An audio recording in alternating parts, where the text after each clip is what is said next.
আমরা স্পষ্ট করে বলতে চাই, আপনি সংখ্যা দিয়ে জাতীয় নাগরিক পার্টিকে মাপতে যাবেন না। আপনার লক্ষ লক্ষ কর্মী নেতা কর্মীরা রাস্তায় নেমে আসে নাই। আমরা লক্ষ লক্ষ নেতা কর্মীর বড় আমরা আওয়ামী লীগকেও দিতে শুনতাম। এশিয়া মহাদেশের সর্ববৃহৎ ছাত্রলীগ নাকি সর্ববৃহৎ ছাত্র সংগঠন ছিল এশিয়া মহাদেশের। তারা শুধুমাত্র বাংলাদেশের না, এশিয়া মহাদেশের সর্ববৃহৎ ছাত্র সংগঠন এখন টর্চ লাইট দিয়েও খুঁজে পাওয়া যায় না। এক জায়গায় বলে জয়, আবার 2 মাইল দূরে গিয়ে বলে বাংলা। নিজেরা দৌড়ের উপরে থাকে, ব্যানারটা নিয়ে দৌড়ের উপরে থাকে। ব্যানার 4 জনে মিলে ধরার লোক নাই, একজন ধরে ব্যানারটা নিয়ে দৌড়ায়, আবার বলে যে হাসিনা তোমার ভয় নাই, রাজপথ ছাড়ি নাই। এইসব লক্ষ লক্ষ নেতা কর্মী কাজে আসে নাই।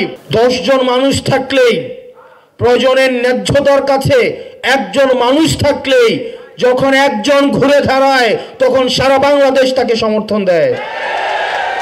যে বিতর্কিত নির্বাচনের দিকে ইলেকশন কমিশন যাচ্ছে, ইলেকশন কমিশন একটা স্বৈরতান্ত্রিক একটা ইলেকশন কমিশনে রূপান্তরিত হয়েছে।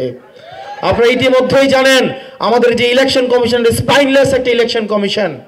এই ইলেকশন কমিশনকে গনিমতের মাল হিসেবে নাসিরউদ্দিন ভাই ইতিমধ্যে বলেছে, রাজনৈতিক দলগুলো ভাগাভাগি করে নিয়ে গিয়েছে। রাজনৈতিক দলগুলো উপদেষ্টার কাছে গিয়ে বলে যে এই উপদেষ্টা থাকতে পারবেন না, ওই উপদেষ্টা থাকতে পারবেন, ওই উপদেষ্টা থাকতে পারবেন না, সেই উপদেষ্টা থাকতে পারবেন। বাংলাদেশের প্রত্যেকটা প্রতিষ্ঠান এই 2টা দল নিজেদের মধ্যে ভাগ করে নিয়ে গিয়েছে।